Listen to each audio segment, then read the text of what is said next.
உங்களோட பேர் என்னக்கா? எங்கேருந்து வரீங்க? என்ன தரவரிசை எண்? என்ன துறை எடுத்திருக்கீங்க? என்னோட பேர் வந்து ஆனந்தி. நான் தேனி மாவட்டத்திலருந்து வர்றேன். நான் வந்து தரவரிசை எண் 1492ல இருந்தேன். நான் வந்து கோஆப்பரேட்டிவ் டிபார்ட்மெண்ட் வந்து சூஸ் பண்ணியிருக்கேன். இப்ப வந்து பார்த்தீங்கன்னா, சிலபஸ் வந்து ரொம்ப மாத்திட்டாங்க. அப்ப வந்து என்ன படிக்கணும் அப்டின்னே தமிழுக்கு தெரியல. அதனால நாங்க வந்து நான் படிச்சது ஃபுல்லுமே பார்த்தீங்கன்னா, அந்த அறிவுசார் மையம் இருக்குல்ல, கவர்மெண்ட் ஆரம்பிச்சிருக்க அறிவுசார் மையத்தில தான் படிச்சேன். அங்க வந்து நெறைய புக்ஸ் வாங்கி போட்டிருந்தாங்க. அதுல இருக்க எல்லா அகாடமிக்ஸ் புக்கும் வாங்கி போட்டிருந்தாங்க. அது ரொம்ப யூஸ்ஃபுல்லா இருந்துச்சு. அதுலேருந்து நெறைய படிக்க விட்டு ஒரு ஐடியா கிடைச்சுச்சு. இந்த வட்டம் கொஸ்டின் கஷ்டமாவே இருந்தாலுமே வந்து அந்த அந்த நெறைய படிச்சனால ஓரளவுக்கு படிச்சு வேலை வாங்கிட்டோம் நாங்க. எத்தனை ஆண்டுகளா படிக்கிறீங்க நீங்க? இந்த 1 வருஷமா படிக்கிறேன். அதாவது அந்த அறிவுசார் மையத்துல 1 வருஷமா படிக்கிறேன். வீட்ல இருந்து ப்ரிப்பேர் பண்றது 3 வருஷமா ப்ரிப்பேர் பண்ணேன். ஆமா. உங்களோட எத்தனாவது முயற்சியில வெற்றி பெற்றீங்க? இது வந்து பார்த்தீங்கன்னா, இது கிட்டத்தட்ட ஒரு 3 வருஷம் கழிச்சு இப்ப இந்த வெற்றி அடைஞ்சிருக்கேன்.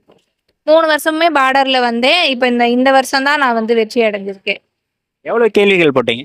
நான் வந்து 148 போட்டேன். இப்ப தமிழுக்கு ஆரம்ப கட்டத்துல பள்ளி பாட புத்தகங்கள் தான் இதுக்கு முன்னாடிலாம் அட்டை டு அட்டை படிப்பாங்க எல்லாரும். இப்ப இலக்கணம் மாத்தினப்புறம் அது எப்படி இப்ப நிறைய புரிஞ்சு படிக்கிற மாதிரி இருக்கு இல்லையா? இலக்கணம் எந்த மாதிரி படிக்கணும் இதுக்கப்புறமா?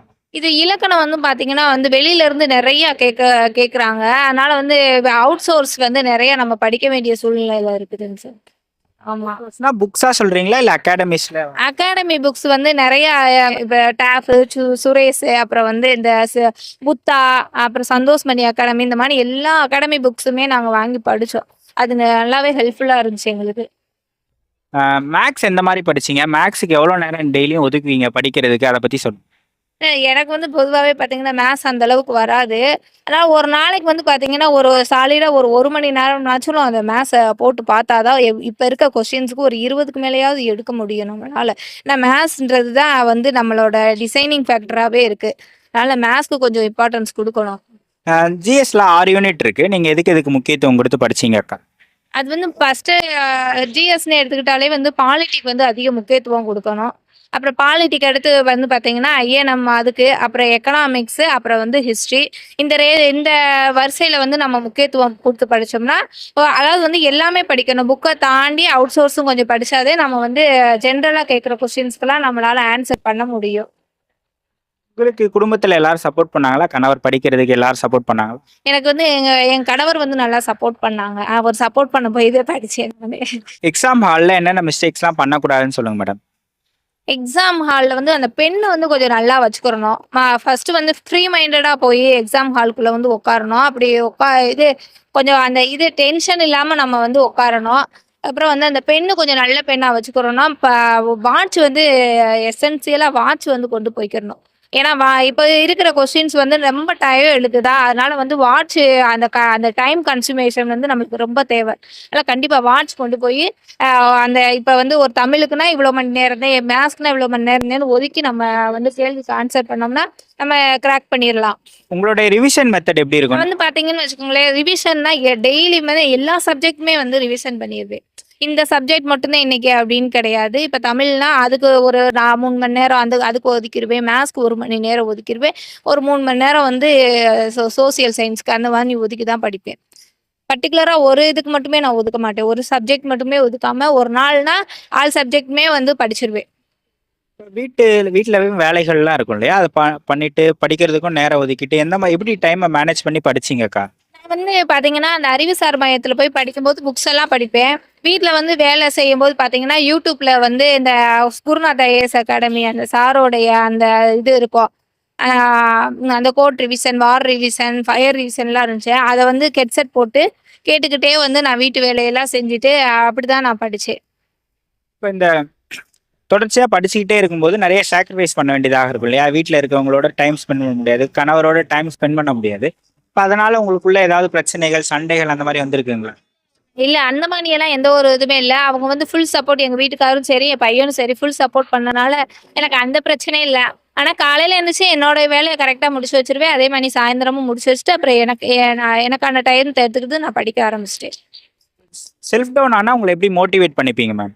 செல்ஃப் அதாவது வந்து பார்த்தீங்கன்னா, நான் வந்து எப்படி மோட்டிவேஷன் பண்ணிக்கிருவேன்னா, அந்த நல்லா ஒரு க்ரோவ் ஆயிருப்பாங்கல்ல, அவங்களோட பிக்சர்ஸ் எல்லாம் பார்த்து இவங்கள மாரி நம்ம வரணும், வரணும்னு சொல்லிட்டு அவங்களோடதவே பார்த்து நான் மோட்டிவேஷன் ஆயிக்கிருவேன். ஆமா, ஆல்ரெடி வெற்றி பெற்றவங்களோட அந்த ஸ்பீச்சஸ் எல்லாம் பார்த்து நான் மோட்டிவேஷன் ஆயிக்கிருவேன். என்ன பாயிண்ட்ல நீங்க வந்து டிஎன்பிஎஸ்சி படிக்கணும்னு ஆரம்பிச்சீங்க? அதுக்கான காரணம் என்னன்னு சொல்லுங்க. அதுக்கான காரணம் என்னன்னா, அது வந்து சின்ன வயசுலேருந்தே ஒரு இது சொல்லிட்டாங்க. காக்கா சாப்பிட்டாலும் கவர்மெண்ட் காசு சாப்பிடணும்னே சொன்னாங்க. அது எங்க சித்தப்பா, எங்க சித்தி 2 பேருமே கவர்மெண்ட் வே வே அது வேலையில இருந்தாங்க. அப்புறம் பார்த்தீங்கன்னா, எங்க அண்ணனும் இருந்தாங்கனால, எனக்கு அவங்களே பெரிய ஒரு மோட்டிவேஷன் இருந்தனால, அவங்கள மாரியே ஆகணும் அப்படின்னு சொல்லி படிச்சது தான்.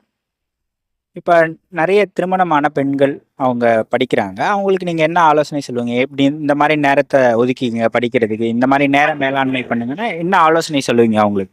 அதாவது வந்து நேரம் ஒதுக்குறதுன்றது வந்து நம்மள சார்ந்த ஒரு விஷயம் தான். இப்ப வேகமா வீட்டு வேலைய முடிச்சு வச்சுட்டோம் அப்படின்னா, வந்து நம்மளுக்கு வீட்டு வேலைய முடிச்சு வச்சுட்டா வந்து யாரும் பெருசா எதுவும் சொல்ல மாட்டாங்க. அதுக்கப்புறம் நம்ம 1 மணி நேரமோ, 2 மணி நேரமோ கிடைச்சாலும், அதுல வந்து நம்ம இந்த ரீல்ஸ் அது இதுன்னு பார்க்காம படிக்கிறதுக்கு ஸ்பெண்ட் பண்ணாலே போதும். அடுத்து அதான் கேட்கலான்னு வந்தேன். ஃபோன எப்படி பயன்படுத்தினீங்க? மொபைல் டிஸ்ட்ராக்ஷன் இருந்ததா உங்களுக்கு படிக்கிறப்ப? மொபைல் டி அ அத் அதாவது அந்த மொபைல் டிஸ்ட்ராக்ஷன்னா அது நல்ல கருத்த மட்டும் தான் பார்ப்பேன். அததான் அந்த மோட்டிவேஷன் ஸ்பீச்சு இதுக்காக தான் அந்த மொபைலவே நான் பயன்படுத்தினேன். அது இல்ல. அது அது மூலியமா தான் நான் மோட்டிவேஷனே ஆனேன். அதவே நான் பார்த்துக்கிட்டே இருப்பேன். இப்ப இவங்கள மாதிரி ஆகணும், ஆகணும்னு நெனச்சு தான் நான் படிக்கவே ஆரம்பிச்சேன். இந்த மொமெண்ட் எப்படி இருக்கு? வால் முன்னாடி ஃபோட்டோ எடுத்தது, ஆர்டர் வாங்கிட்டு வந்தது அதெல்லாம் எப்படி இருக்கு? அதாவது போன வருஷமும் இதே மாரி நான் வந்தேன். மார்ச் மாசமும் எனக்கு இதே கவுன்சிலிங் வந்துச்சு. அப்போ வந்து எனக்கு ஜாப் இல்ல. அ வே போற மாரி தான் வீட்டுக்கு போற மாரி ஆயிப்போச்சு. அப்பயே நான் நெனச்சேன், அடுத்த வருஷம் வந்து இதே வால் கிளாக்ல நின்று நான் ஃபோட்டோ எங்க வீட்டுக்காரர் கூட எடுத்தே தீரணும் அப்படின்னு எடுத்தேன். அதத்தான் படமா நான் அப்படியெல்லாம் பண்ணதுக்கு அப்புறம் தான் படம் அந்த புஷ்பா 2லாம் வந்துச்சு. என்னடா நம்மள மாதிரியே ஒரு படம் இருக்கே அப்படின்னு சொல்லி நெனச்சேன். அதுக்கப்புறம் இந்த வருஷம் எப்படியாவது படிச்சு என் வீட்டுக்காரரோட எடுக்கணுன்றதுக்காகவே படிச்சேன். அதனால எடுத்துட்டேன். போன தோல்வி உங்கள வந்து இன்னும் ஓடணும்னு புஷ் பண்ணுச்சா? இல்ல வந்து செல்ஃப் டவுன் ஆக்கிடுச்சா உங்கள?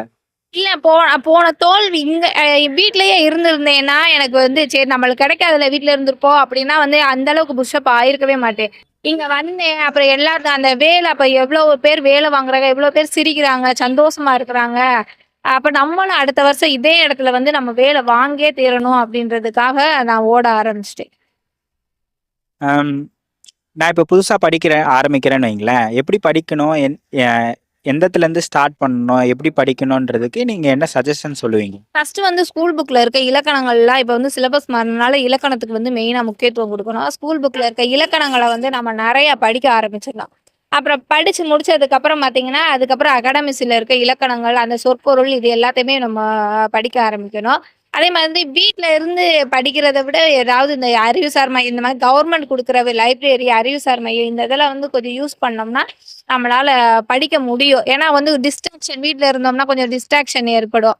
இதே வந்து படிக்கிற இடத்துல இருந்தோம்னா 4 பேர பார்த்தாவது நம்ம படிப்போம். அதனால அந்த மாரி போய் படிக்கிறது என்னோட சஜஷனா இருக்கு.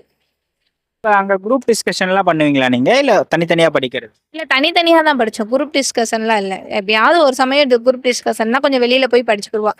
நாங்க தனித்தனியா தான் படிச்சோம். ம். படிக்கிற அட்மாஸ்பியர்ல இருந்தா நம்மளுக்கு படிக்கணும்னு தோணிக்கிட்டே இருக்கும். ஆமா. அங்க வந்து நெறைய படிக்கிறாங்களா, அவங்கள பார்த்து நம்மளும் சோர்ந்து போயிறக்கூடாது. இவங்க இவ்வளோ தூரம் ஓடுறாங்கன்னும்போது, அவங்கள விட அதிகமா நம்ம ஓடிட்டே ஆகணும் அப்படின்றதுக்காக நம்மளுக்கு டிஸ்ட்ராக்ஷனே ஆகாது. அவங்கள பார்த்தோனே நம்மளுக்கு ஆட்டோமேட்டிக்கா படிக்க தோணிரும். இப்ப தமிழ், மேத்ஸ் இருக்குல்ல மேம். அதுக்கே நெறைய பேர் நெறைய முக்கியத்துவத்த குடுக்குறாங்க. ஜிஎஸ்க்கு அந்த அளவுக்கு முக்கியத்துவம் குடுக்க மாட்றாங்க.